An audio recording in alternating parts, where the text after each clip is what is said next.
Hello, and welcome to the latest episode of the UK Sailmakers Lessons Learned podcast series, where we interview incredible sailors who share their stories and tips to help you sail with confidence. I'm your host, Heather Mahadi, UK Sailmakers General Manager. Today, I'm joined by Mia Karlsson and Nikki Henderson, two incredible women who sail offshore passages with 59 North. Welcome, Nikki and Mia, and thank you for joining me today. Can you each share a little bit about your background and how you got into sailing? What sparked your interest in sailing and later led you to pursue it as a career? Yeah, so I grew up in the countryside of Sweden, never set foot on a sailboat until I was about 21 when I met my husband, Andy. I was in New Zealand when I met him, and he had chartered a sailboat with two of his buddies. Me and my friend joined them on a 28-foot sailboat. And that was the first time I set foot on a boat. I had never been on a sailboat before. The next summer, we moved on to his parents' boat, and then we bought our own boat. And a few years later, crossed the Atlantic and kind of took it from there. He always had the inspiration to do it as a career, and it really felt natural into my lifestyle as well. So I think a lot of people who do it as a career have done it from done dinghy sailing and done a lot of sailing as a kids, but to me it came in later.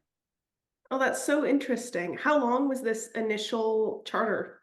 Yeah, it was only a 5 day. So and Andy was the only one who ever been on a boat before, so I Oh, wasn't wow. sure it was really much of a sail, but yeah, it was a really good time. Yeah. uh, So did he manage to hook any of your other companions that came along on that charter or just you? yeah, well, one of the friends, he actually was the guy who crossed the Atlantic with us a couple years later then, so he never became a sailor, but he did cross the Atlantic. Oh, that's really cool. All right. Nikki, how did you get involved in sailing? Did you start in youth like Mia was talking about, or was it later in life? Yeah, I started sailing as a teenager, not at like a national or a competitive level, but just here and there with friends, parents who sail. My dad sails, my uncle, and it's sort of my dad's side of the family sail. But one of four kids with many different activities on offer, sailing was definitely not something that was feasible for our family. So it wasn't until I actually left school 17 and took a year out between school and university, went sailing. And then, yeah, I fell in love with it and then sort of decided to do it for one more year and one more year. And, you know, what became this sort of amazing thing that I was just doing for fun, just sort of like what Mia said, it just naturally fit and it naturally turned into a career. And, you know, I thought that was unusual at the time, but actually, I think most people's careers do actually evolve like that. You know, you take one opportunity and the next one follows. Yeah, that's true. I think that's applicable to a lot of people's course in life. Mia, you're known for your delicious food that you serve on passages. How do you develop your passion for cooking while at sea? And what challenges specifically do you face in preparing meals for offshore journeys? Things like spoilage and provisioning. It's a big topic. Yeah. No, I think the passion behind it just became that I love to eat good food. And I think some of the sailing trips are known for not so good food. So when we sail, we keep it pretty simple, but I think in other people's mind, we probably keep it a little bit complicated. But like, it's nothing more fancy than like a lasagna the first night. We do cook a hot meal every day. And I think everyone who's been on a boat at sea know how good that hot meal is every day around dinner time. So I think that's the passion to have good food on the boat is knowing how good it is when you're out there and just keeping a variety. I think having a good snacks for people, having good food, having good lunches, and just keep up the morale. If people are not fed, people start going downhill pretty quickly. So Very true. On a lot of the long haul passages that I've done offshore sailing, I often end up with those dehydrated packet meals, which is a novelty for the first couple of days, but by the end you're just sick of them. So I know yeah, exactly what you mean. A good, warm, fresh meal is definitely a big morale booster. Um, yeah, and then it is challenges. Like right now, Falcon just left Cape Verde, and Mano, who is the mate, he's in charge of the provisioning and cooking. And as I remember from being in Cape Verde 2 years ago, it's very limited food there. Like, of course, there's food. People live there, you can eat. But to keep food good for the boat, it's not much vegetables. I guess now this is a season where there's not that vegetables around, and you just have to very much be adaptable and adjust to the location where you are, and also to the length of the passage. If you have a 5 day passage, you can pretty much buy anything. But then when you're coming into the transatlantic we did last summer, we were at sea for 18 days. It's all about managing it too and keeping it a little bit fun. You don't want to eat the same cookies. The cookies taste good the first 2 days, and then if you have the same pack of cookies day 18, it gets pretty boring. So just keeping a little bit of varieties, I think, is important. I have to add, having sailed with Mia, that I think that the thing that hopefully people are hearing when it comes across, because you said, like, what's the trick to good provisioning? And if you see Mia as, you know, in theory, like an expert offshore provisioner, the thing that I feel when she's provisioning and she's cooking and is that she has a nurturing instinct, and that kind of, it's not necessarily a feminine instinct, but that enjoyment out of making other people happy, that is actually the trick. I think that's why anything Mia makes tastes amazing, because it's made with care and love. That is probably true. Make my heart very warm when I see people want to have seconds. That's very sweet. Yeah. What a nice little addition there, Nikki. Thanks. And back to Nikki, your racing resume is really incredible. Just to list a few for our audience, you've skippered 3 ARC races, Clipper Around the World race. You've also sailed as the skipper aboard Maiden and aboard La Vagabonde with Greta Thunberg. Plus, out in my neck of the woods, you've been on 2 of the winning teams for Race to Alaska in 2019 and 2023. How have these experiences shaped you as a sailor and as an individual? Well, I have to say, starting racing as a skipper when you're 20, in fact, I'd say the biggest way that has shaped me has probably made me humble, because I spent a lot of time at the back. Yeah, I think it's really taught me how to define success, because I think that when you look on the outside, success in a race is winning. But our job and scenario in which I'm in all of those things you've listed it's been a very different job each time, depending on the crew, the boat, the race itself. And winning wasn't actually always true success. And I think really nailing that down makes an experience a positive one or a negative one. And I've used that kind of analogy in my life as well, and just questioned what's actually going to make me feel good at the end and what's going to feel like a success. And sometimes it isn't as obvious as maybe society tells us, or the rules tell you, or your friends or your family. That's a great take. Starting your professional sailing career at such a young age is really impressive. And I imagine it was quite a journey being an 18-year-old sailor to becoming an offshore racing skipper for some of these incredible events. It was a bit scary at times.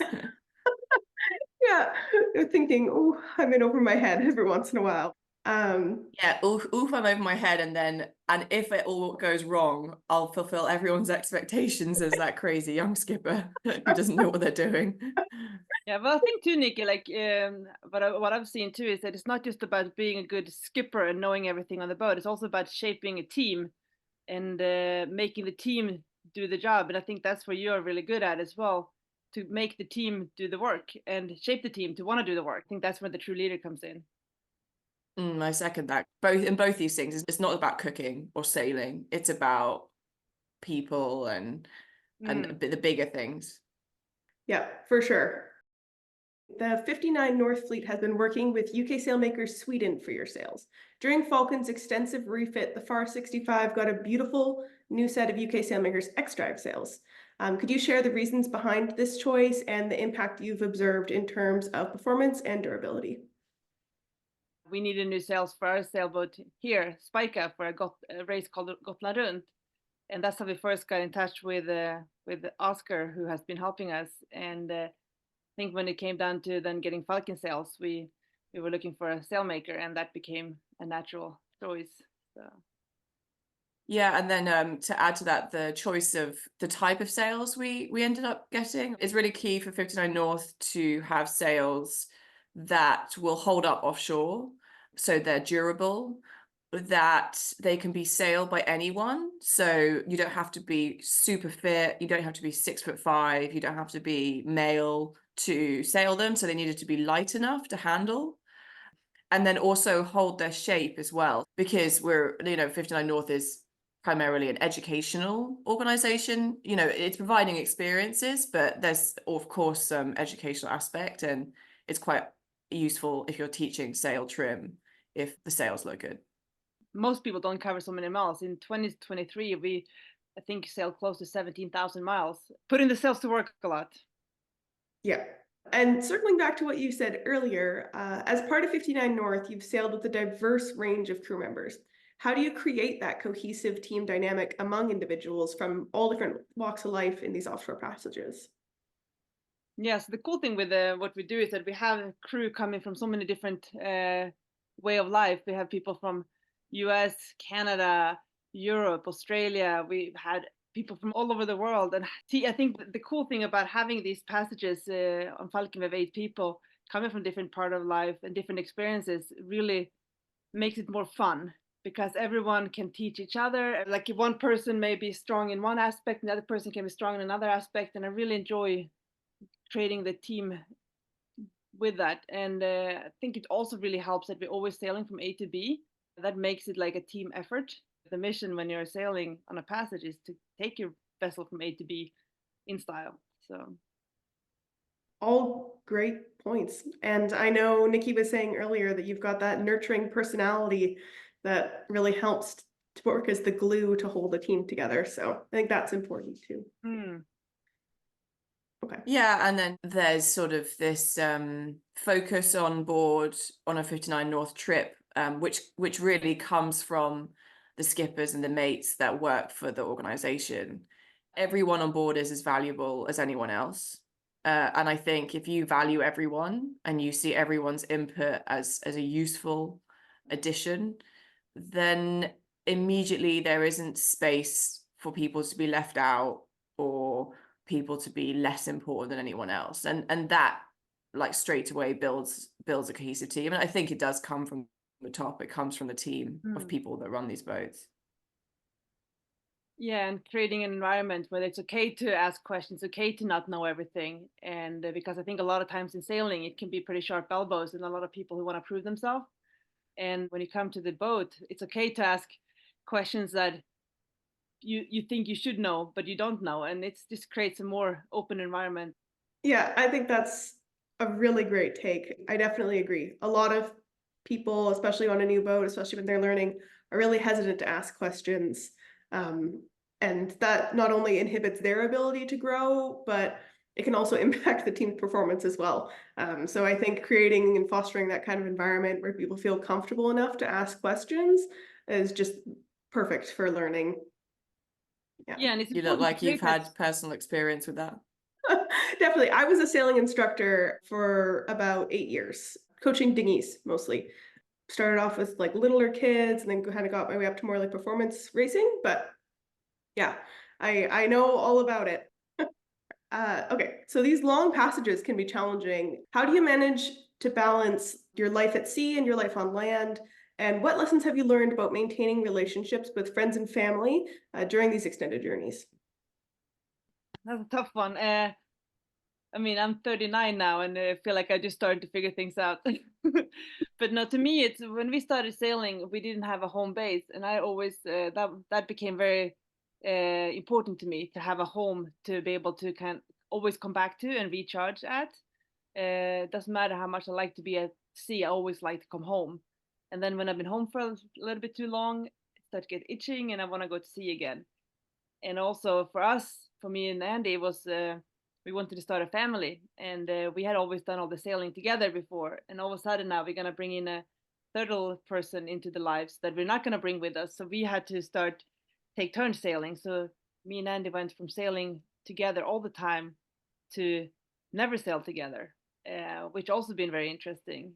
I feel like it's a compromise in a good way. I feel like everyone using the word compromise as a negative, but to me, I can have everything I want and still do it. I can have a family, I can have a home, I can go sailing. And to me, that's a success, that I can do all the things I want, just not all the time at the same time.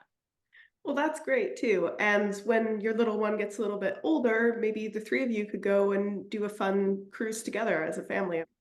Yeah, and we bought a sailboat in Sweden, a smaller one that we keep here locally. So in the summer, we're hoping to take off a few weeks and go sailing with him here. So Oh, that would be great. yeah. For managing relationships when you're at sea, the job of a sailor requires exceptional presence on the boat. To do the job well, you need to be really, really present in the experience. And if you want to manage relationships back home successfully, something I learned was how important it is to be as present at home with people you love as you are required to be on the boat. And a mistake I made early on in my career was every time I came back to land, I was sort of planning the next trip, and my head was almost already out the country again and at sea. And I realized the priority balance was wrong, and so needed to realign how I spent not just my time, but also my headspace when I was on land. Yeah, sometimes, I mean, not sometimes, it feels like I'm living two lives. I'm teleporting between being home, sending my son up to daycare, renovating windows at the farm, and then the next week I'm sitting on an airplane and sailing on Falcon. And I think, like you said, Nikki, being really present at both of them makes it enjoyable. I think if you're not present in either, then that makes it much harder. Yeah, like if you're leaving your kid or your partner or your friends or your family, then you're already so sad about leaving, then it's doing them a disservice if then when you are away, you're not even enjoying it. You No. might as well throw yourself into it.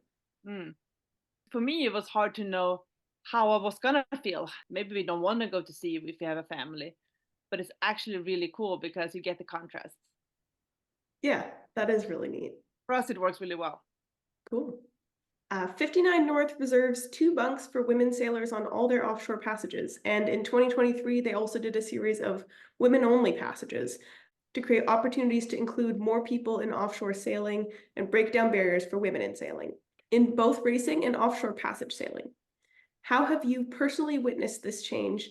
And in what ways do you feel the sailing community is becoming a more supportive and inclusive environment for female sailors? Yes, me and Nikki, we did the first woman passage on Ice Bear back then in 22. And we had a big debate because the goal is to make it 50-50, that it's not a women passage, it's not a men passage, that it will just become a passage. But we also felt that there was a space to make it more welcoming for female into the environment, because it's been a men dominated environment for a long time. So we did the trip in 22 and it was great. We had 6 crew coming with us. Me, Nikki, and Emma were sailing, and it was really cool to see just how normal it was. And the women kept asking, like, hey, would you do something different if you would have a mixed crew? And like it was just like a normal passage, just a really nice trip. And after that, we had people telling us that, like, hey, that's really cool, I want to join a woman passage because I've been on so many sails where I'm the only woman, and it is more fun when it's more people like you around. I think ever since we started, we've had about 25% women on the boat, which means often women are not alone. And we decided, why not just make a statement that we're always going to have a minimum of 2 women, just to make people feel like you're not going to be the only one on the boat. It's not about, I think it's not that people are afraid of being the only woman or want to have someone, but it's more just the sick of just being always the only woman in that field. And it's been great. Just makes it more inclusive, trying to break down as many barriers as possible for people to join the offshore sailing. Yeah, I think any woman in performance sailing has experienced being the only woman on board for even just a day race or a longer passage. The dynamic changes once you get a higher percentage of women on board, and I think for the better. I really enjoy sailing with a mixed crew, and I think it's great. The 59 North encourages that for their passages. I was going to say, in the sort of racing world and the wider sailing world, I think the biggest thing that's probably changed is that women are more involved in the conversations around making rules and running races and behind the scenes, because when you're trying to change historical prejudice, you have blind spots if you aren't the demographic that has been in the minority. So until you actually include women in the conversation about how to change things for the better for women, you're never actually going to change much very effectively, because you don't know what women want because you're not a woman. So I think in the same way for men, and hopefully in the future for people of color and people from different socio-economic backgrounds as well, there's other avenues as well that we need to fill. And I think in 59 North, one of the reasons why 59 North have had over 25% women taking up their passages is because 59 North is run by both Mia and Andy. It was never run an all-male company, and so it's never been only for men because of that. Yes, what I was going to say, Nikki, like same thing with the culture on board. It comes from above, and the same thing with the leadership. If the leadership is mixed, if the leadership has mixed nationalities, mixed gender, it will be more natural that the people who join are mixed gender, mixed nationalities. So I think you can't preach, you have to be doing. I think that's great. How do you feel initiatives like the Magenta Project contribute to this sort of positive evolution? And what role do you think they play in shaping the future for gender equality and diversity in sailing? I'm actually a mentor myself for the Magenta Project, and I think anyone who can give anyone else a helping hand into the industry, you know, to use Mia's phrase, you know, to sort of smooth down the sharp elbows is what the Magenta Project does. It gives people some help, and I can't see any negative to doing that. I think it'd be quite easy to say things like, oh, well, then, you know, it gives off the impression that women need charitable help to get up because they're not good enough on their own. And you could say all these things, but ultimately, what's really wrong with one person helping another? By Magenta Project and other organizations, by doing the mentoring aspect of it, also brings hopefully more women up in leadership positions easier, and that will also bring everything up better. Your mentee sailed with us across Atlantic, and then she got a job on a boat, and I think it's really cool that like sometimes you need that little extra push just to get above, and then when you're above, you can just be in the industry and then be working and get a foot in the door, so to speak. Yeah. Yeah, and I so remember being young in my career and having such so few people to turn to who were like me. Well, now I'm lucky enough to have people I can turn to. When I was 20, I had no one to ask, who was a woman who could help me answer those questions. And some of them are very practical, and things like that can be a real barrier for people. Do you have any advice or tips specifically for our female listeners who might be interested in getting involved in performance sailing and offshore racing or passage making? What are some lessons you've learned along the way to get to where you are now? I think one thing is to listen to the good voices, because it's really easy to listen to people who have negative voices, and to listen to the positive ones and trust your feeling that you can do it. Build a network, find the people you like and have them as your mentors. As this conversation about women kind of grows, or we become more aware of women struggling to get into the industry or young people, you might be hyper aware, as Mia says, of these negative voices. And so you might feel that everything and everyone is against you, and that's not the case. And where I think this is really important to remember is when you start in the industry, don't be afraid to do any job. Think about what you can get from the experience. And sometimes it's okay to do the jobs you don't want to do. And I think that's important to remember as we're trying to open things up. It doesn't therefore mean you never do the quote unquote pink jobs. You're still going to do those. And so are the boys, and so is everyone. What exciting plans does 59 North have for 2024 in terms of offshore passages, but also your other initiatives like the Quarterdeck podcast and in-person workshops? So in 24, we're having the last season in the on Falcon in Atlantic for a while. We're going into the Pacific in 25, so that's exciting that we're keeping another circle in Atlantic. And for the first time this summer, both of the boats are going to meet up in Norway. The two boats have not met before, so they will have a little romantic crush going on in Bergen for a week. So that's really exciting. And just the sailing, Falcon is on the way across the Atlantic right now, going to Cuba, Bermuda, and then up to Azores, and then the UK, Scotland, Ireland, Bergen. And we're going to having one woman passage this summer, and in 25 we're having two women's passages actually opening. And then and Isbjørn, she's gonna keep sailing in the Norwegian Sea, Faroe Island, Lofoten, to those beautiful places. And Andy and I are hosting a workshop, a 2-day in-person workshop in Annapolis so on the East Coast, in April 20 and 21st, and that's really exciting. We love meeting people in person and taking the quarterdeck to a classroom, basically. Not a classroom, but taking the quarterdeck to an in-person event is going to be really cool. So. I'm taking 59 North crew on an offshore racing program. 59 North have done offshore racing, but kind of in addition to the rest of the trips, we're taking that wing of the 59 North family, and we're kind of making it a more official branch, I think, as kind of the obvious sort of extra to an offshore and ocean sailing adventure business. So we're going to do the Caribbean 600 and the Middle Sea race this year, and then see what happens in 2025. Maybe we'll do one in the US. Well, that's great. Is it more like a learn to race program, or is it more a performance racing program, pay to play? So people are paying to join the crew. Some of them are past 59 North crew members, probably the vast majority this time around, but they kind of got first dibs. Anyone who'd sailed with 59 North previously would have heard about it slightly earlier. But some new people, and there is no prerequisite experience this year, but probably as it grows and we do more races, there'll probably be repeat crew members coming back and back again.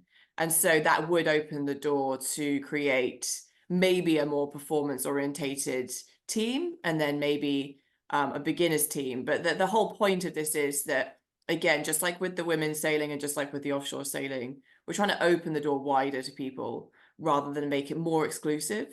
And so we will always offer the opportunity for people who haven't raced before. And you're spending a full week before the actual race training. Yeah.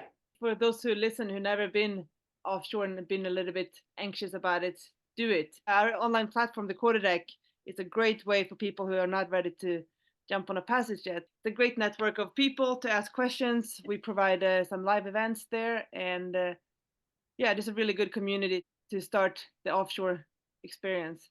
I think it's amazing to see the impact it has on people who come sailing with us. So if anyone is hesitant, I think it's really a good jump to take. And if you realize it's not for you, well, that's it. But most people who come sailing with us really, really enjoy it. And it's a really cool door to go through. Great. Well, Mia and Nikki, thank you for sitting down with me today. It's been a pleasure. I'm looking forward to hearing more about what's in store for 59 North in 2024. That's awesome. Thank you. Thanks for having us, Heather. Yeah. You can find more episodes of our Lessons Learned podcast series streaming now in the how-to section of the UK Sailmakers website at www.uksailmakers.com. Podcasts are also available on YouTube, Spotify, Apple Podcasts, and Amazon Music. For UK Sailmakers, I'm Heather Mahadi, and I hope these lessons learned help you sail with confidence.